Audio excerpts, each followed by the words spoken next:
Muy buenas tardes a todos los mm, estudiantes que ya se han conectado. Vamos a dar comienzo a este grupo de clases que vamos a hablar fundamentalmente de la patología de la región cervical, las glándulas salivales y vamos a ver también algunas lesiones más frecuentes, tumores de la región cervical. Bueno, vamos a dar comienzo. ¿Alguien me confirma, por favor?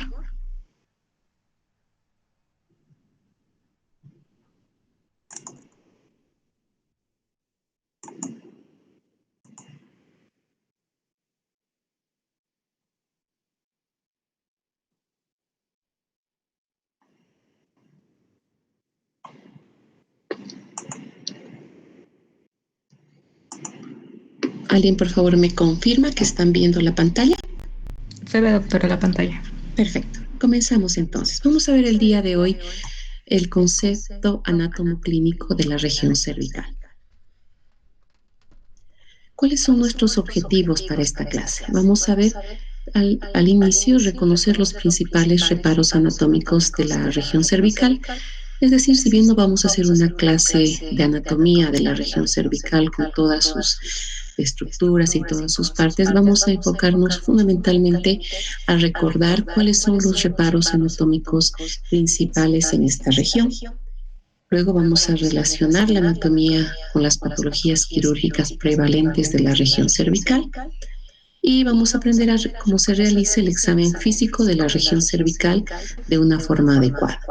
Los contenidos de la unidad son la anatomía del cuello, hemos visto los reparos anatómicos fundamentalmente, la parte topográfica con los diferentes triángulos, vamos a ver también los niveles ganglionares, la semiología de la región cervical y para terminar los exámenes complementarios. Entonces comenzamos. Cuando nosotros tenemos un paciente y lo vemos ingresar y vemos en la región cervical, inmediatamente nos llama la atención esta lesión. ¿Sí? Es muy evidente, se encuentra a nivel de la región cervical porque además es una zona que generalmente está descubierta y nos preguntábamos obviamente cuál es el diagnóstico. Entonces, para hacer un abordaje diagnóstico, ¿qué necesito yo? Primero, hacer ciertas consideraciones anatómicas, es decir, conocer los diferentes reparos anatómicos de la región cervical, es decir, en relación a qué elementos se encuentra esta lesión. El otro aspecto también muy importante es las consideraciones clínicas que yo debo hacer en cuanto a la anamnesis, es decir, el tiempo de evolución de la lesión, ver la edad de la paciente, qué síntomas asociados se presentan a esta lesión y, como segundo, hacer un examen físico detallado. Casi con estas consideraciones, tanto clínicas como anatómicas, puedo tener ya un diagnóstico presuntivo. Sin embargo, puedo ayudarme también de los exámenes complementarios que en conjunto con las consideraciones clínicas y anatómicas vamos a seguramente llegar al diagnóstico correcto. Entonces, empezamos con los reparos anatómicos, ¿no? Entonces vamos a ir mencionando los diferentes reparos anatómicos. Esto ya lo han visto en anatomía. Tenemos acá el hueso temporal. El hueso temporal tiene 3 porciones. Una de ellas es la porción mastoidea y de esta porción mastoidea se desprende la apófisis mastoides. ¿Por qué es importante y nosotros debemos tomar en cuenta la apófisis mastoides? Porque esta apófisis mastoides va a ser el asiento de inserción de los músculos, de varios músculos anterolaterales de la región cervical, como ser el esplenio en la parte posterior y en la región anterolateral el esternocleidomastoideo. También tenemos a nivel de la parte más anterior de esta prominencia la ranura digástrica, podemos observarla acá, que va a ser asiento de la inserción de este músculo que se lo ve acá pequeñito, que lo vamos a ver más adelante, muy importante, que es el músculo digástrico, ¿no? Y esta ranura se denomina ranura digástrica. Entonces, tenemos la apófisis mastoides, de inserción del esternocleidomastoideo del músculo esplenio y también a nivel de la ranura digástrica del músculo digástrico. Vamos a ver por qué también tiene esta denominación de digástrico. Otro reparo anatómico importante que se encuentra en la parte más superior de la región cervical son las apófisis transversas del atlas. Como sabemos, el atlas es la primera vértebra cervical. Esta vértebra se va a unir a nivel de los cóndilos del hueso occipital a ambos lados del agujero occipital y se va a articular en la parte inferior con la segunda vértebra, que es el axis, a través de sus carillas inferiores. La primera vértebra cervical, es decir, el atlas, tiene una configuración diferente a las otras vértebras de la columna vertebral, ya que ésta carece de los cuerpos vertebrales y también de las apófisis espinosas. En vez de eso, tiene dos arcos, uno en la parte anterior y otro en la parte posterior, que se unen lateralmente para formar las masas laterales, donde se encuentran las carillas articulares que permiten articularse con el occipital y también con el axis. De estas masas laterales salen, lo que hemos dicho, las apófisis transversas del atlas. Estas apófisis transversas del atlas o procesos transversos son los segundos más largos de todas las vértebras cervicales y funcionan como fuertes palancas para los músculos que ayudan a rotar la cabeza, ¿no? Podemos observar acá las inserciones musculares de los músculos que van a permitir la rotación de la cabeza. Otro reparo anatómico es el ángulo de la mandíbula. La mandíbula es un hueso impar, es simétrico, que se encuentra unido a la cabeza, al cráneo, a través de la articulación temporomandibular, que se encuentra a nivel del hueso temporal. Sin embargo, no es su único punto de fijación, ya que está fuertemente fijado hacia el cráneo gracias a los músculos de la masticación. Va a tener dos porciones, uno que es la porción horizontal, que es el cuerpo, y ambos lados las porciones que son más verticales, que se denominan ramas de la mandíbula, y la unión entre la rama y el cuerpo bilateralmente vamos a encontrar el ángulo de la mandíbula. Este ángulo de la mandíbula va a depender de su angulación, de la etnia, de la raza, de otros factores raciales también y también del sexo, ¿no? En los hombres generalmente es mucho más prominente y está invertido. En las mujeres este ángulo se encuentra invertido hacia la parte interna. Y los músculos de la masticación que no solamente permiten que una fijación de la mandíbula hacia el cráneo, sino también realizar diferentes movimientos como ser la apertura bucal, la aprensión, la masticación, el habla incluso. Otro punto o reparo anatómico es el músculo esternocleidomastoideo. Como vemos, este músculo presenta una inserción a nivel de la apófisis mastoides en la parte superior y en la parte inferior se va a insertar mediante dos cabezas. Una de ellas se denomina cabeza clavicular, que se va a insertar en el tercio interno de la clavícula, y la otra cabeza a nivel del manubrio del esternón. Se dirige lateralmente y ascendente hasta insertarse en la apófisis mastoides del hueso temporal. ¿Por qué es importante para la cirugía el músculo esternocleidomastoideo, además de ser encargado una vez que tenga una flexión o una contracción unilateral de lateralizar la cabeza hacia el músculo que se va a contraer, y cuando la contracción es bilateral va a flexionar la cabeza, ¿no? Que son sus funciones? Sin embargo, es importante porque, como podemos observar acá, las diferentes incisiones que nosotros realizamos para abordar la región cervical generalmente tienen que ir por delante o van por delante del músculo esternocleidomastoideo, por lo cual es un punto de reparo muy importante. En la línea media vamos a tener tres también reparos anatómicos. Uno de ellos es la prominencia tiroidea. Posteriormente, y en la parte inferior, el cartílago cricoides. Entre ellos tenemos una porción membranosa que se llama membrana cricotiroidea. Otro reparo anatómico es el hueso hioides, que va a dividir a la región, los músculos de la región cervical en músculos suprahioideos e infrahioideos, y va a ser también el asiento de la inserción de estos músculos. Entre paréntesis, una función que nosotros hemos encontrado en la membrana cricotiroidea es que nosotros a través de esta podemos hacer una cricotiroidotomía. La cricotiroidotomía es un procedimiento de emergencia y nos permite un acceso casi inmediato a la vía aérea para poder oxigenar al paciente en caso de que haya una obstrucción de la vía aérea superior. Este procedimiento ha salvado vidas en muchos casos.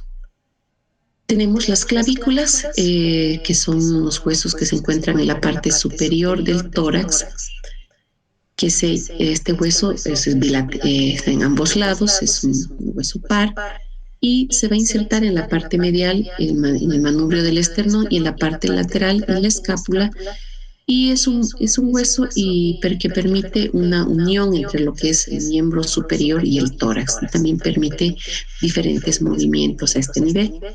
Y la incisura supraesternal, que se encuentra en la parte superior del manubrio esternal, que es muy importante como punto de reparo para las diferentes incisiones que abordan la glándula tiroides fundamentalmente.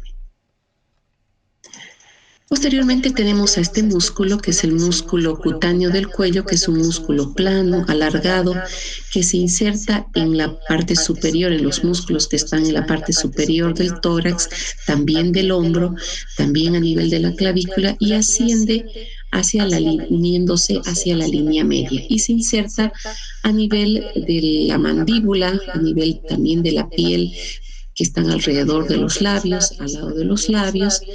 Y es un músculo muy importante, ya que también cuando nosotros hacemos incisiones a nivel de la región cervical, este músculo tiene que estar incluido dentro del colgajo que nosotros realicemos para las cirugías. Vamos a ver más adelante de los diferentes procedimientos cómo se lo incluye.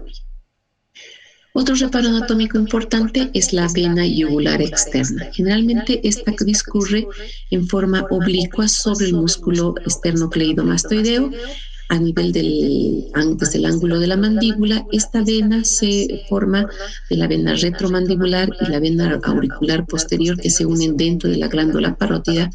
Vamos a ver en las siguientes clases la anatomía de la glándula parótida y las relaciones con estas venas, y va a discurrir por debajo del músculo platisma, por encima del músculo esternocleidomastoideo. Es muy importante en el examen físico de la región cervical, ya que este nos permite diagnosticar varios problemas a nivel de esta región.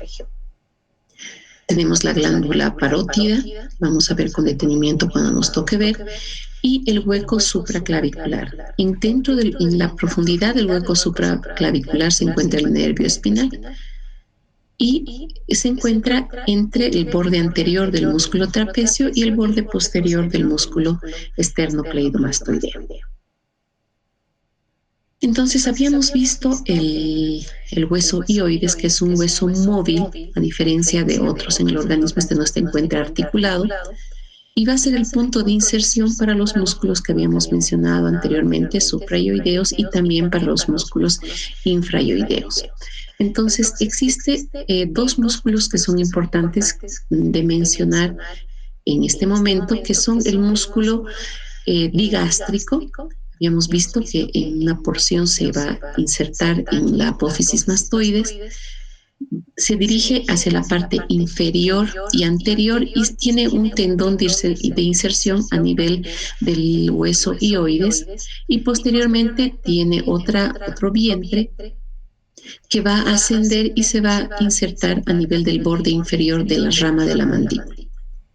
Entonces, acuérdense del músculo digástrico, que va a ser muy importante fundamentalmente para la topografía y los diferentes triángulos de la región cervical. Y este otro músculo, que es el músculo homoioideo, que va desde el omóplato hasta el hueso hioides y tiene también un tendón intermedio de inserción a nivel de la vaina del paquete vasculonervioso del cuello.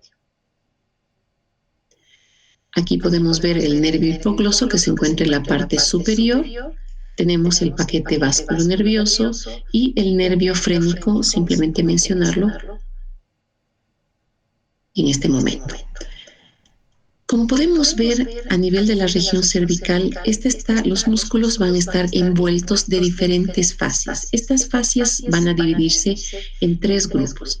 Tenemos la fascia superficial, que es esta, que en la parte anterior se encuentra por debajo del músculo cutáneo del cuello y tiene dos hojas, una externa y otra interna, que va a envolver a ambos músculos esternocleidomastoideos y en la parte posterior va a envolver también con una hoja interna y una hoja externa a los músculos trapecios.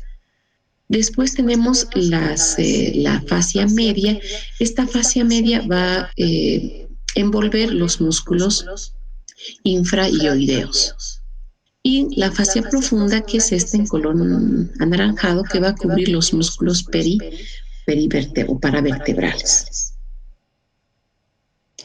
Si hacemos un corte sagital a nivel de la cabeza y el cuello, vamos a poder observar acá que la región cervical va a ser una vía común tanto para la vía digestiva como para la vía aérea. Y también vamos a tener en la parte posterior la columna cervical. Entonces, volvemos al caso clínico y bueno, una vez conociendo los diferentes reparos anatómicos, podemos ya describir esta lesión. Entonces, podemos ver acá el músculo esternocleidomastoideo y vamos a decir que esta lesión se encuentra por detrás del mismo. También tenemos a este nivel la clavícula, vamos a decir que está superior a la región clavicular.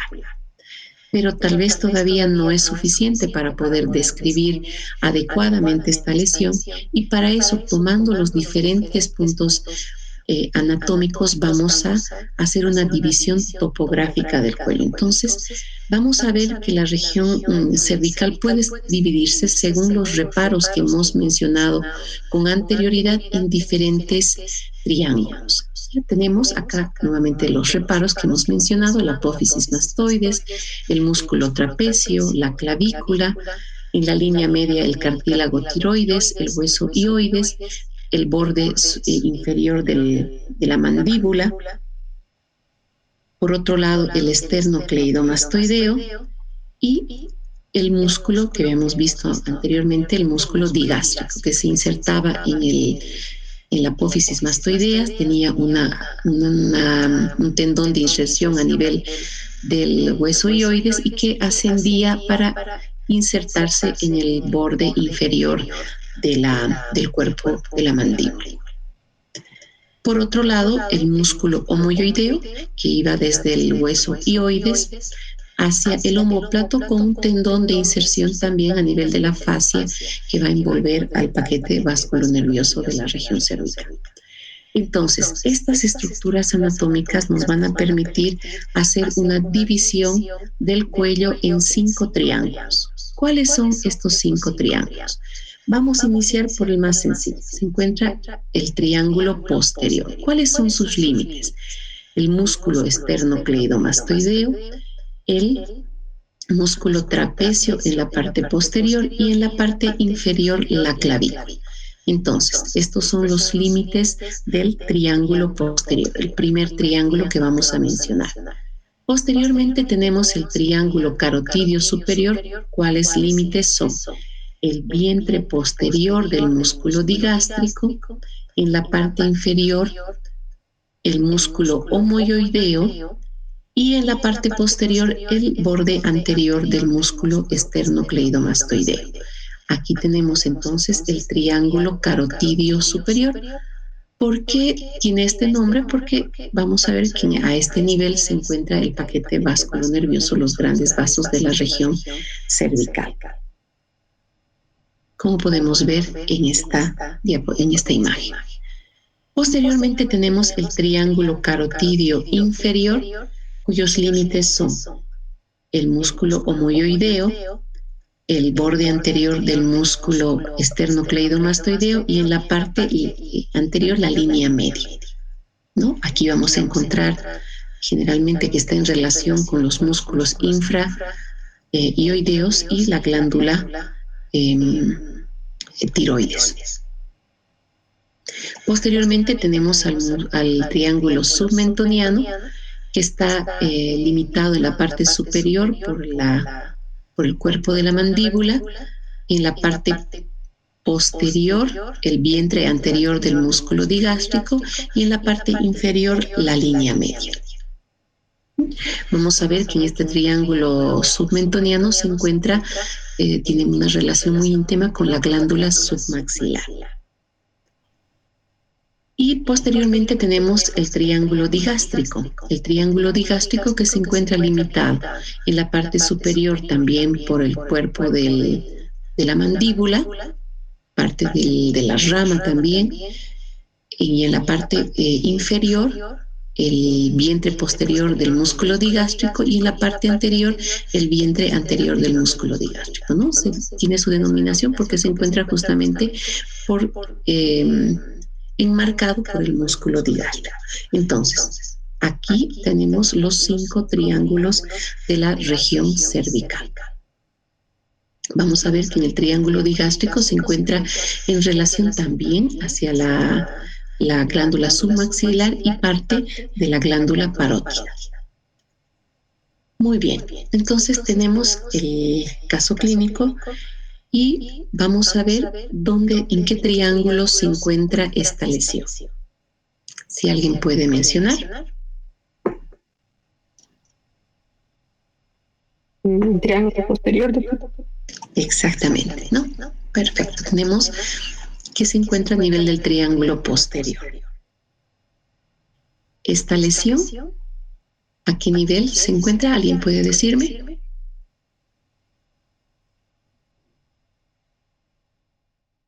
Poquito más difícil, ¿no? Vamos a ver que aquí se encuentra el músculo esternocleidomastoideo. Aquí está probablemente el hueso hioides y aquí tenemos el vientre posterior del músculo digástrico. Entonces, ¿a qué triángulo corresponderá?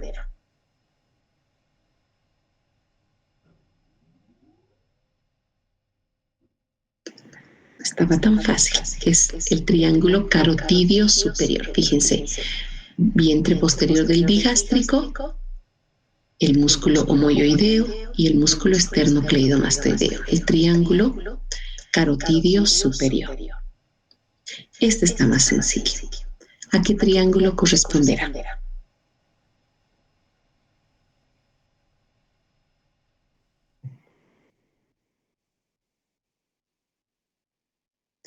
Nuevamente al triángulo. Exactamente, nuevamente el triángulo posterior. Este sí está muy sencillito. ¿Esta lesión a qué triángulo va a corresponder? Submentoniano, doctora. Exactamente, es una lesión que se encuentra a nivel del triángulo submentoniano. Muy bien, otro aspecto que es importante ver en la región cervical, ya que es asiento de múltiples patologías, tanto primarias como secundarias, son los ganglios linfáticos cervicales, ¿no? Como podemos ver en esta imagen, los ganglios linfáticos se encuentran prácticamente distribuidos en toda la región cervical y se dividen en los retroauriculares por detrás del pabellón auricular, los parotidios, los submandibulares, los submentonianos, los ganglios yugulares que se encuentran alrededor de la vena yugular interna, ya hemos visto los retroauriculares y los occipitales. Estos ganglios también se pueden dividir en diferentes niveles según los órganos de los cuales van a recibir la linfa, ¿no es cierto? Y se dividen en grupo 1, que van a ser los submentonianos y los submaxilares, el grupo 2, 3 y 4, que son los ganglios yugulares, y los ganglios que son el grupo 5, que son los ganglios posteriores. Ahora, estos diferentes ganglios que van a drenar. El grupo 1 va a drenar la cara y cavidades comunes al cráneo y la cara, como ser la fosa pterigomaxilar, las fosas nasales, la rinofaringe, la cavidad oral, la boca y los labios. Estas estructuras, es decir, la cara y cavidades comunes al cráneo y la cara, van a drenar en este grupo 1, que corresponde a los submentonianos y a los submaxilares. Tenemos después el grupo 2, 3 y 4, que son el grupo de los ganglios yugulares, que van a recibir por una parte del grupo 1, es decir, el grupo 1 va a drenar hacia estos ganglios y van a también drenar las vísceras del cuello, la laringe, el esófago, tráquea, orofaringe y también la hipofaringe. Entonces son importantes porque si vamos a tener una lesión, una adenopatía que tiene características malignas a este nivel, vamos a poder ver que estas lesiones, es decir, la lesión primaria puede encontrarse en cualquier víscera del cuello o también en el grupo 1, ¿no? Porque también drenan en estos niveles. Y por último, el grupo 5, que va a drenar fundamentalmente la parte posterior del cuello y el cuero cabelludo. Entonces, si esta lesión se trataría de una adenopatía, es decir, una lesión de un ganglio linfático, ¿a qué grupo pertenecería? En el 5, doctora. Exactamente, ¿no? Sí se trataría, pero aún no hemos visto si realmente es una adenopatía o es otro tipo de lesión a ese nivel. Entonces, ¿qué nos falta ahora? No hemos visto ya las consideraciones anatómicas, tenemos que hacer ciertas consideraciones clínicas, ¿no? Y en esto vamos a iniciar siempre con la anamnesis. Además de las preguntas en cuanto a la evolución y síntomas asociados a esta lesión, tenemos que ver también los antecedentes, ¿no? Como ser el tabaquismo, la drogadicción por enfermedades que pueden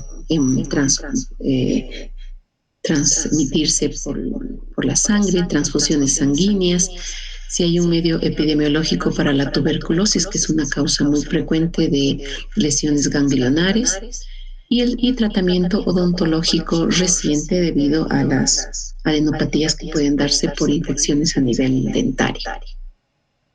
También es importante preguntar si hay signos de compromiso de las vísceras del cuello, como ser disfonía, disnea, disfagia, odinofagia, epistaxis, hemoptisis.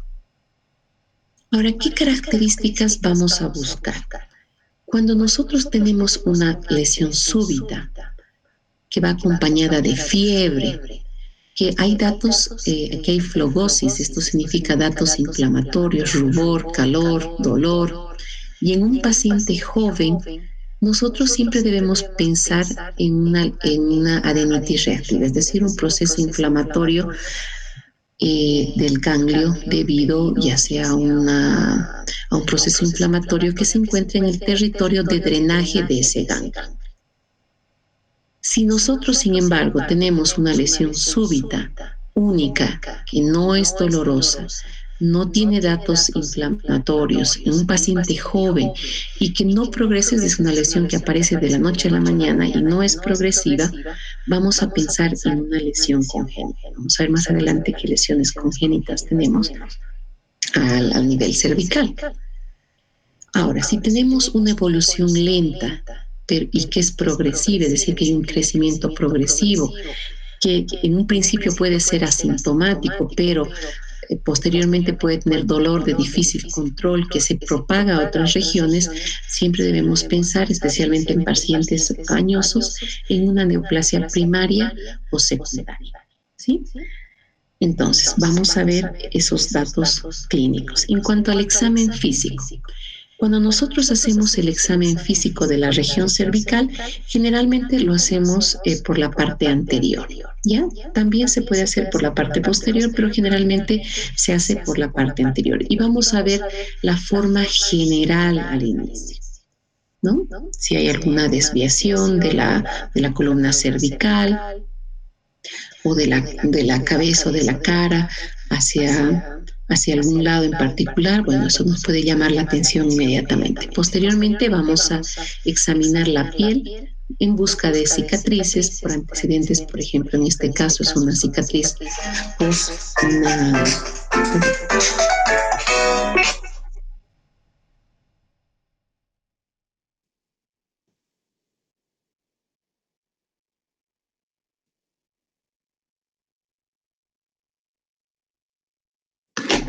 Disculpas.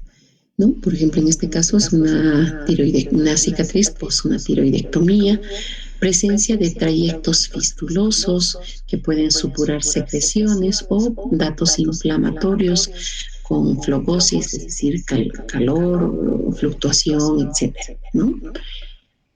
Posteriormente, lo que veíamos al inicio, la vena yugular externa es muy importante porque normalmente cuando el paciente está sentado de pie, la vena yugular interna no se ve. Si el paciente está recostado, normalmente se ve en su tercio inferior en una línea horizontal que pasa a través del manubrio. En este caso podemos ver que esta vena yugular externa se encuentra muy ingurgitada, ¿no? Esto puede deberse a una insuficiencia cardíaca derecha.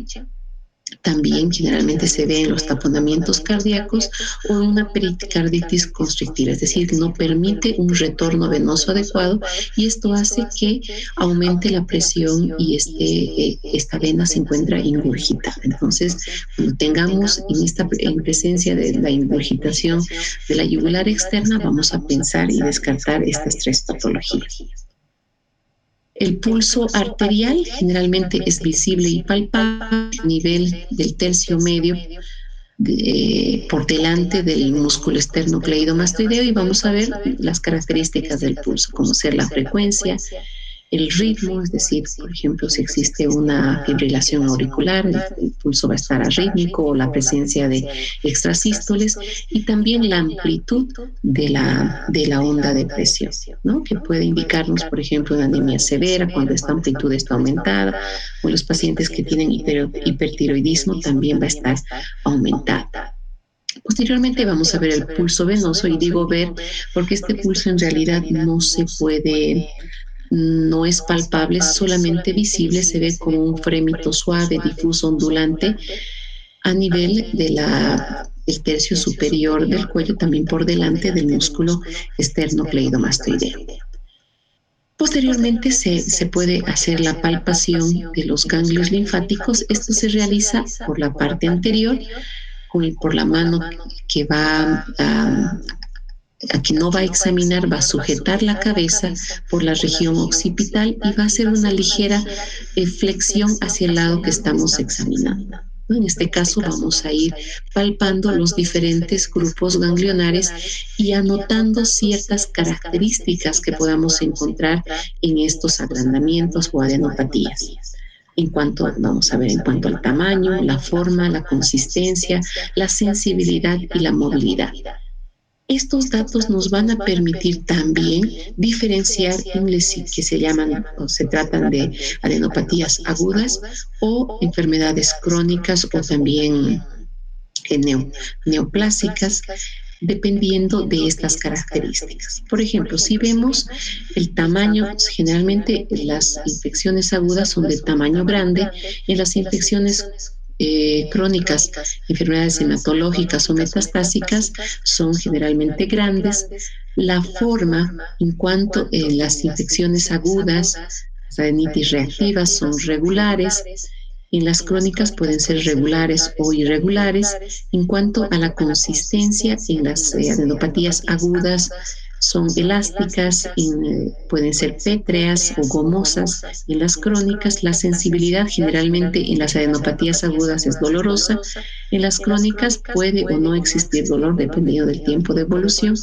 Y generalmente en cuanto a la movilidad, las adenopatías agudas son móviles y en las crónicas pueden ser móviles o también pueden estar fijas. Para terminar, en cuanto a los elementos que debemos examinar son la glándula tiroides, que seguramente lo van a ver cuando vean glándula tiroides. Esta inspección generalmente se realiza en la parte posterior, apoyando los pulgares en la nuca y ubicando el cartílago cricoides.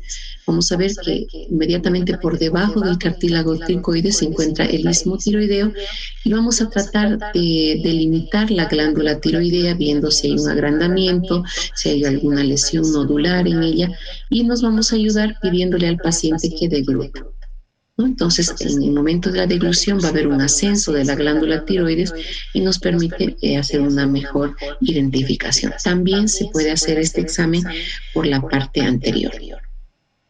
En cuanto a la auscultación, podemos hacer una auscultación. Generalmente se puede percibir algún frémito, ya sea por una fístula arteriovenosa o las lesiones que son muy vascularizadas. Vamos a poder auscultar un soplo.